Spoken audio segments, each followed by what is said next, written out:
मैं आपको 3-4 छोटी छोटी कहानियाँ सुना रहा हूँ। ये सारी कहानियाँ सच्ची हैं, 1-1% सच्ची हैं, पर मैं किसी का नाम नहीं लूँगा। जिनकी कहानी है उनका नाम नहीं लूँगा, उनकी प्राइवेसी का मामला है। पर हाँ, सच्ची कहानियाँ हैं। अच्छी बात है कि इन कहानियों के किरदार हम लोग नहीं बने, ईश्वर करे हम कभी ना बने, लेकिन कहानियाँ सच्ची हैं। जब मैं दिल्ली आया था 1990 में, मैं हरियाणा के एक शहर से, भिवानी से दिल्ली आया था पढ़ने के लिए। मेरे ड्रीम कॉलेज में हंसराज भी एक था, पर मेरा संयुक्त से मेरा एडमिशन जाकिर हुसैन में हुआ। मेरे अंक ठीक थे, यहाँ हो सकता था, पर मैं तो नई दिल्ली स्टेशन पे उतरा, बाहर निकला, पता लगा वहीं एक कॉलेज है, वहीं एडमिशन ले लिया मैंने। तो लोगों ने कहा कि यार कैंपस बड़ा अच्छा होता है। मैंने कहा क्या फ़र्क पड़ता है, कॉलेज कॉलेज होता है, छड्डो, यही छड्डो में सिखाने आया हूँ आप लोगों को। ठीक है, स्टेशन से निकले वहीं कॉलेज है, मैंने घर जाना होगा तो आराम से कॉलेज से निकल जाएंगे, क्या रखा है कैंपस में। पर मेरा एक दोस्त जो मेरे साथ ही आया था उसी शहर से, उसने एडमिशन हंसराज कॉलेज में लिया। मैं और वो स्कूल के डिबेटर्स थे, डिबेटिंग में हम लोग स्कूल टाइम से काफ़ी एक्टिव थे। डीयू में आए तो यहाँ भी एक्टिव रहे। डीयू में मैंने करीब 5 साल डिबेटिंग की और मेरा ख्याल है कि लगभग 300-400 डिबेट्स मैंने जीती होंगी डीयू में, कुछ हारी भी होंगी, लेकिन मैंने खूब डिबेट, वो मेरा दरअसल दाना पानी था, रोजी रोटी मेरी वही थी कॉलेज के दिनों में। घर से पैसे मैं लेता नहीं था, मिलते भी नहीं थे, देना क्या था, मतलब ऐसी स्थिति भी नहीं थी उस समय मेरे घर में कि मिल सके। तो डिबेटिंग मेरा रोजगार था, एम्प्लॉयमेंट था, मेरा उससे काम चल जाता था आराम से। उसका भी चल जाता था, वो हंसराज से था, मैं जाकिर हुसैन से था। हम खूब डिबेट्स में मिलते थे। अक्सर ट्रॉफी या तो हम जीतते थे या वो जीतता था, कोई भी जीते रूम पे ही आती थी क्योंकि हम रूममेट्स थे, एक साथ ही रहते थे। वो मुझसे योग्यताओं के मामले में 21 था, बल्कि अगर वो 21 था तो मैं 15 ही रहा हूँगा या 12 रहा हूँगा, 22 या 21 तो नहीं रहा हूँगा, मुझसे बेहतर था योग्यताओं में, बड़ा अच्छा व्यक्ति था। ग्रेजुएशन के बाद मैंने एमए हिंदी साहित्य में एडमिशन लिया, जबकि बीए ऑनर्स हिस्ट्री में किया था मैंने। उसने तय किया कि वो कुछ और करेगा, प्रोफेशनल कोर्स करेगा, नौकरी करेगा, तो वो चला गया दिल्ली से। मैं दिल्ली में रहा। फिर मैं एमए के बाद तैयारी करने लगा यूपीएससी की। तब तक मैं यूजीसी जेआरएफ कर चुका था। पहला अटेम्प्ट दिया, प्रीलिम्स हो गया। मेंस मेरा 96 के मेंस की बात कर रहा हूँ, मेंस शुरू होने वाला था, 2 दिन रह गए थे। करीब 10 दिन पहले वो मेरे पास आया हुआ था दिल्ली में, मिलजुल के अच्छे से बात कर गया था।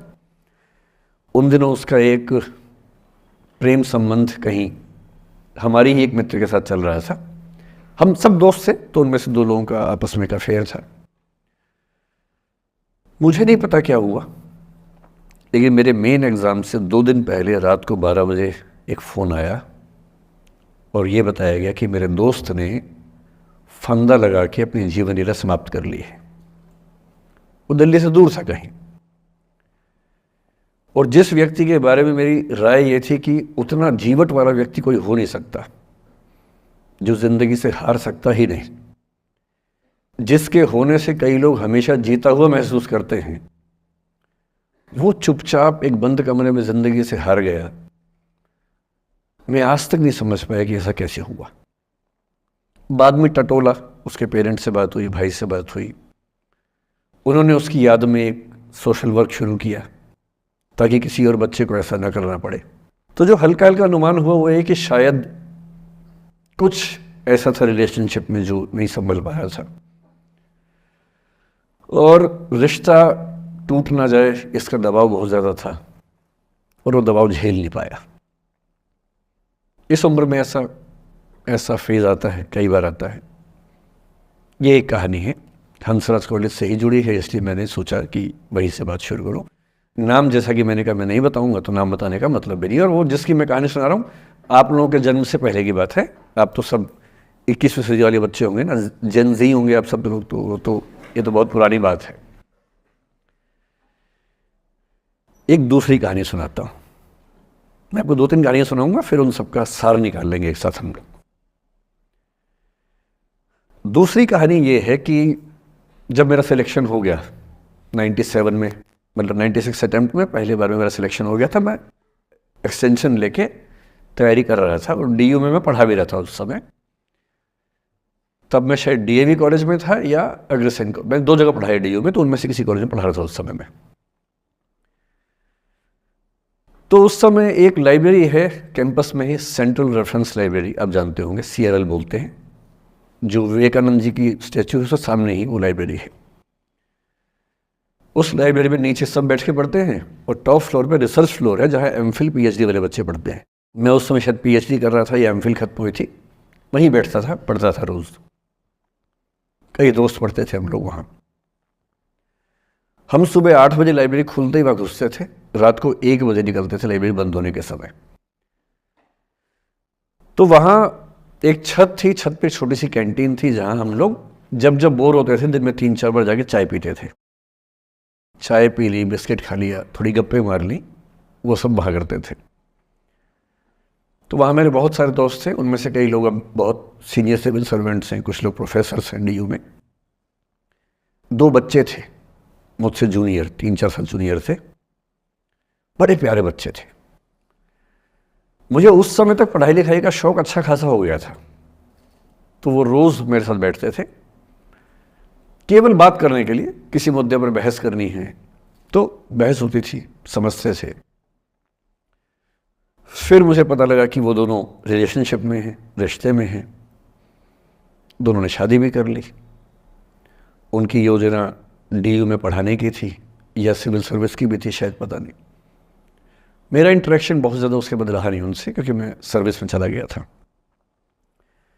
इतने जिज्ञासु बच्चे थे दोनों, इतने जिज्ञासु कि उनसे मिलकर तबीयत खुश हो जाती थी, कि हर चीज़ जानने का मन करता था उनका, हर विषय पढ़ने का मन करता था। एकदम जीवन से भरे हुए बच्चे, आंखों में चमक ऐसे।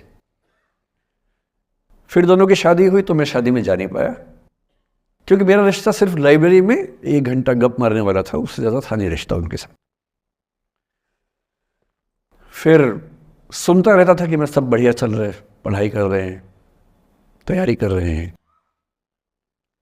इंटरकास्ट मैरिज की उन लोगों ने, खूब हंगामा हुआ, दोनों घर में तलवारें खिंच गई, किसी तरह से तलवारें संभाली गई, मैनेज हुआ, दोनों साथ रहने लगे। और फिर 3-4 साल के बाद एक दिन मैंने खबर सुनी कि उस बच्ची ने फंदा लगा के जीवन लीला समाप्त कर ली।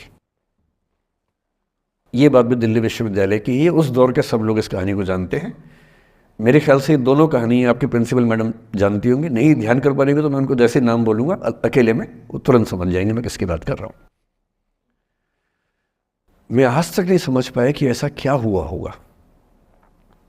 तो बाद में अनुमान जो हुआ वो ये, इंटरकास्ट मैरिज, परिवार का दबाव, समाज का दबाव, आपस के दबाव, टॉक्सिक रिलेशनशिप, अंत में उस दबाव को न झेल पाना और जीवन समाप्त कर देना, ये हुआ।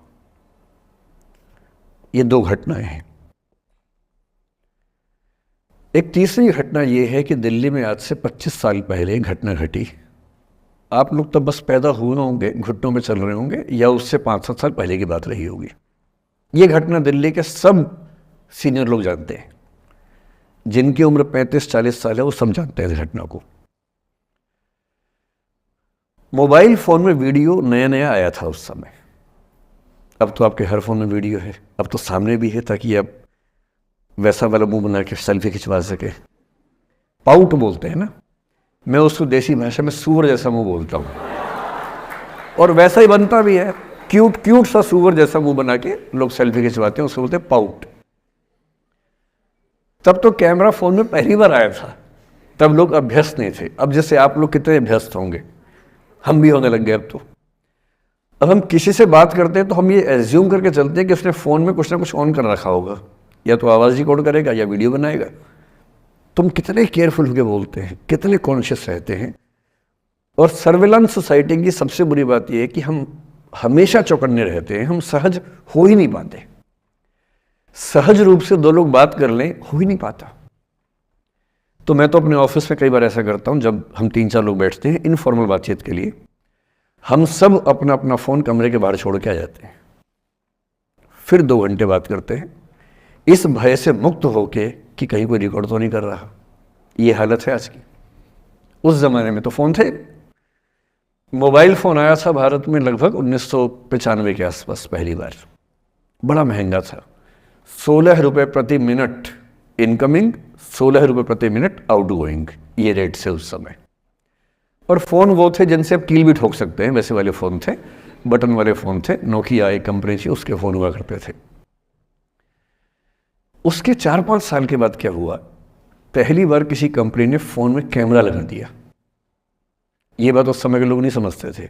जब भी नई तकनीक आती है उसको समझने में टाइम लगता है। जो पहले समझते हैं फ़ायदा उठा लेते हैं, जो थोड़ा लेट समझते हैं वो उसका नुकसान उठाते हैं। उस समय दिल्ली के एक प्रसिद्ध स्कूल में 11वीं-12वीं क्लास के 2 बच्चों में आपस में कोई रिलेशनशिप रही होगी। वो दोनों किसी ऐसी सिचुएशन में थे जो सिचुएशन बहुत ही प्राइवेट किस्म की थी, बहुत निजी किस्म की थी, जिसको पब्लिक नहीं कर सकते। कुछ फिजिकल रिलेशनशिप जैसा मामला था। उस दुष्ट लड़के ने लड़कों के इतिहास को कलंकित, लड़कों का इतिहास वैसे भी कलंकित ज़्यादा है, उसे और कलंकित करते हुए उस पूरे सिचुएशन का वीडियो बना लिया। ऐसे मामलों में दुर्भाग्य है, मैं लड़का हूं इसलिए लड़के पवित्र थोड़ा ना हो जाएंगे। लड़का है, इतिहास कलंकित तो है, उसका वीडियो बना लिया और दुष्टता का चरम स्तर निभाते हुए वो वीडियो अपने एक दोस्त को शेयर कर दिया। ये कहे कि किसी और को दिखाना मत, जैसा कि होता है अफवाहों की दुनिया में। हर अफवाह एक व्यक्ति एक को ही बताता है, ये कह के किसी और को मत बताना, और अगला व्यक्ति भी अगले को यही कह के बोलता है किसी और को मत बताना। और इस तरह से पूरे शहर को खबर होती है और सबको लगता है कि सिर्फ मुझे पता है। वो वीडियो फैल गया। नए नए फ़ोन आए थे, पर वो फ़ोन कम लोगों के पास थे, कैमरे वाले फ़ोन। तो फ़ोन से कितना फैलता, ज़्यादा नहीं फैला। लेकिन उस समय दिल्ली की एक कुख्यात मार्केट हुआ करती थी, पालिका बाज़ार, अभी भी है, पर तब वो कुछ और कामों के लिए कुख्यात हुआ करती थी। अब तो कपड़े मिलते हैं, तब कपड़ों के साथ कई चीज़ें और मिलती थी वहाँ। जैसे गंदी फिल्मों की सीडी चाहिए हो तो वहाँ मिलती थी, ग्रे मार्केट में चोरी छिपे। इस वीडियो को सीडी में कन्वर्ट करके लोगों ने वहाँ से खरीदा, लाखों करोड़ों की संख्या में। नए नए टेलीविज़न चैनल प्राइवेट आए थे, और प्राइवेट टीवी चैनल को खबरों की भूख इतनी होती है कि वो खबर के लिए जान दे सकता है और जान ले भी सकता है किसी की। 24 घंटे इस खबर पे, इस चीज़ पर खबरें चल रही थी सारे चैनल्स में कि ये वो लड़का है जिसने ऐसा किया, ये वो लड़की है, ये वो स्कूल है, इस स्कूल की प्रिंसिपल से बात करेंगे, इससे बात करेंगे। वो जो बच्ची थी जिसकी इसमें कोई गलती नहीं थी, सिवाय इसके कि वो किसी एक लड़के से प्रेम करती थी, जो कि उस उम्र में बच्चे कर बैठते हैं। इसके लिए बहुत चिल्लपौनी मचानी चाहिए। बच्चों को आप हर बात पे अपराधी नहीं मान सकते। उस बच्चे की गलती सिर्फ इतनी थी कि उसने अपने दोस्त पे भरोसा किया, जो भरोसे के लायक था नहीं। वो नीच किस्म का व्यक्ति था जिसने उस संबंध की गरिमा को समझा नहीं। उस बच्ची के घर के बाहर 24 घंटे न्यूज़ चैनल से कैमरे खड़े रहे। घर से कोई भी निकले 50 कैमरे पीछे, आप बताइए आपकी बेटी कैसी है, आप बताइए आपकी बहन कैसी है। अंत में उस पिता ने अपनी बच्ची को इस देश से बाहर भेज दिया। उसके कुछ दिन बाद की जो खबर टीवी चैनल से नहीं दिखाई, उसके पिता ने आत्महत्या कर ली। ये तीसरा इंसिडेंस है। ये सारी खबरें सच्ची बता रहा हूं मैं, इनमें से एक भी झूठ नहीं है। झूठी कहानियों से मोटिवेशन दिया जा सकता है, मैं जानता हूं, पर जब सच्ची कहानियां हैं तो मैं झूठ क्यों बोलूं? सारी सच्ची कहानियां बता रहा हूं मैं आपको। एक चौथी कहानी जो आप में से कई लोगों की होगी। मेरा एक स्टूडेंट है, सिविल सर्वेंट है, सीनियर लेवल पे है, करीब 40 साल का है। उसने आज तक शादी नहीं की। क्या उसकी शादी करने की इच्छा नहीं थी? पूरी इच्छा थी। फिर क्यों शादी नहीं की? भाई कुछ लोग तो होते हैं कि शादी करनी ही नहीं, कोई मिशन है। योगी जी हैं, मोदी जी है, ठीक है, उनका तो मिशन है। ममता जी है, उनका मिशन है।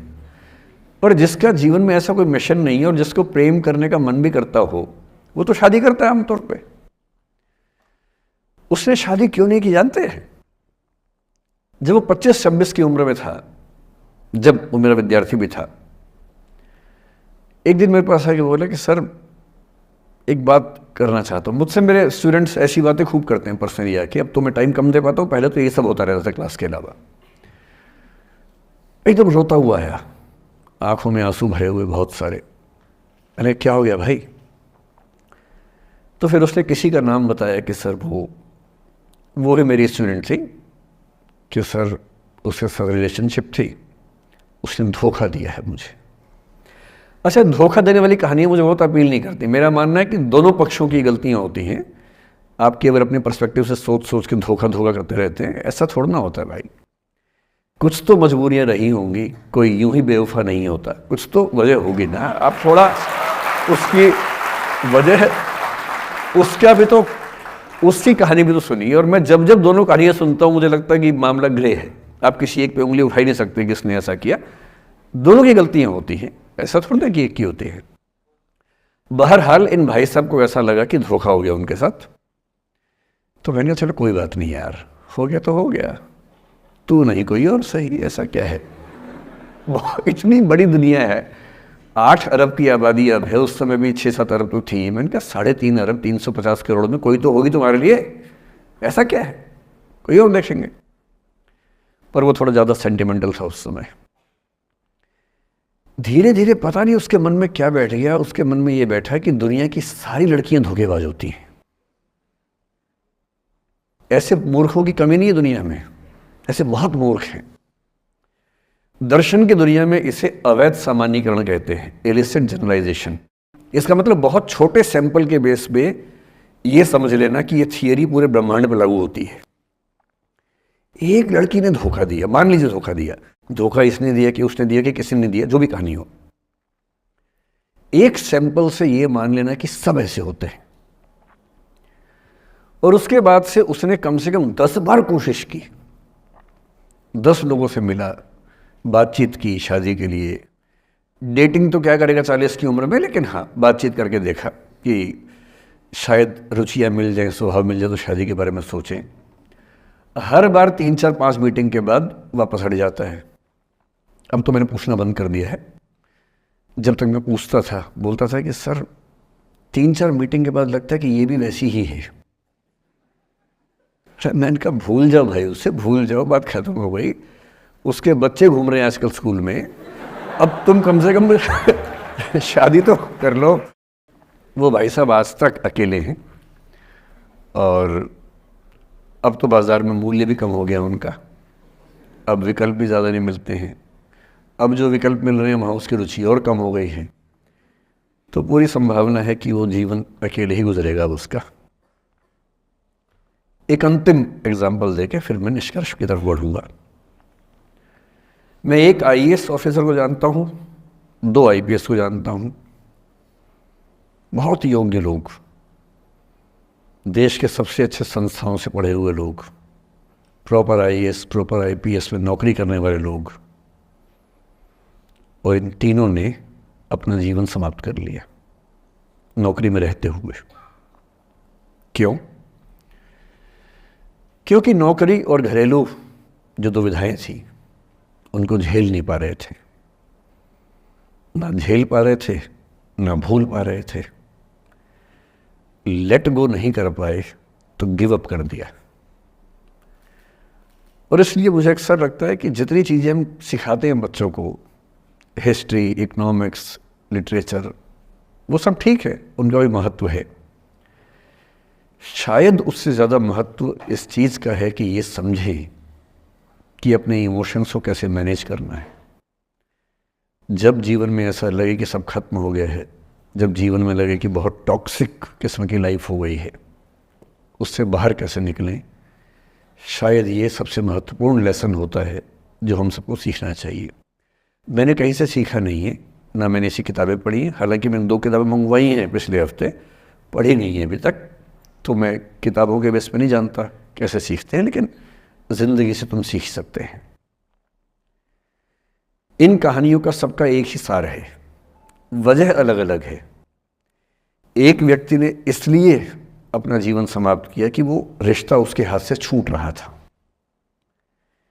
एक ने इसलिए जीवन समाप्त किया कि ये रिश्ता बन गया था पर समाज के दबाव, घर के दबाव मैनेज नहीं कर पाए।